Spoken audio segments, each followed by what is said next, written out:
قال فما خطبكم أيها المرسلون قالوا إنا أرسلنا إلى قوم مجرمين لنرسل عليهم حجارة من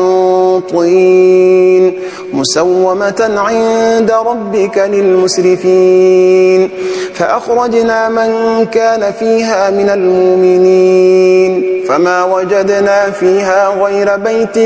من المسلمين وتركنا فيها آية للذين يخافون العذاب الأليم وفي موسى إذا أرسلناه إلى فرعون بسلطان مبين فتولى بركنه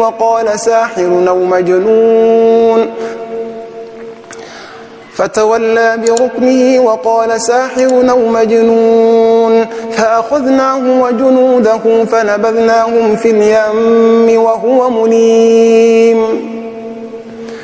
وفي عاد إذا أرسلنا عليهم الريح العقيم ما تذر من شيء أتت عليه إلا جعلته كالرميم وفي ثمود إذ قيل لهم تمتعوا حتى حين فعتوا عن أمر ربهم فأخذتهم الصاعقة وهم ينظرون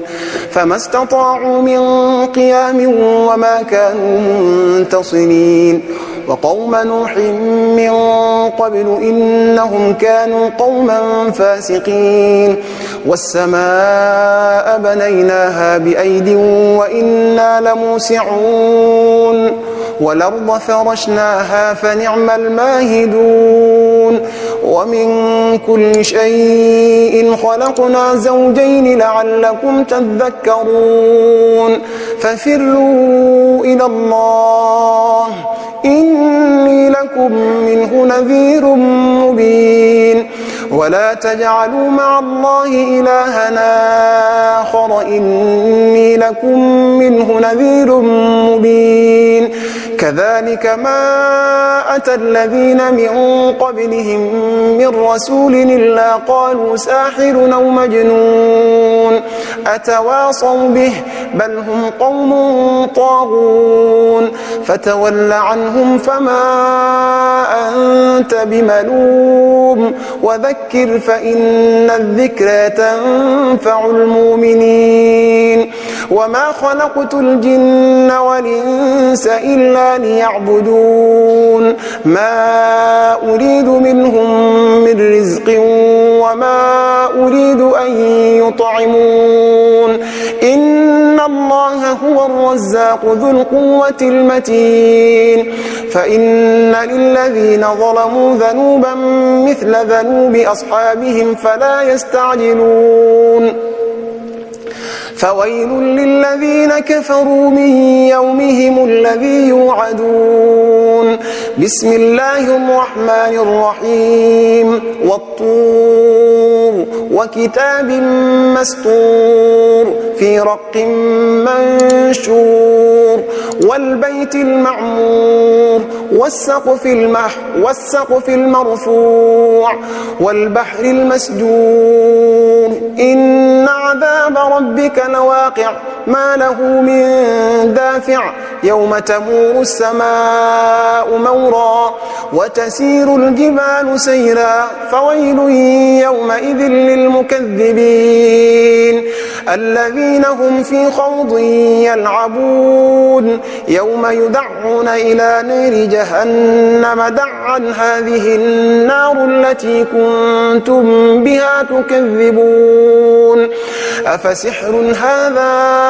أم أنتم لا تبصرون اصلوها فاصبروا أو لا تصبروا سواء عليكم إنما تجزون ما كنتم تعملون إن المتقين في جنات ونعيم فاكهين بما آتاهم ربهم ووقاهم ربهم عذاب الجحيم كلوا واشربوا هنيئا بما كنتم تعملون متكئين على سرر مصفوفة وزوجناهم بحور عين والذين آمنوا واتبعتهم ذريتهم بإيمان ألحقنا بهم ذرياتهم والذين آمنوا واتبعتهم ذريتهم بإيمان ألحقنا بهم ذرياتهم وما ألتناهم من عملهم من شيء كل امرئ بما كسب رهين وأمددناهم بفاكهة ولحم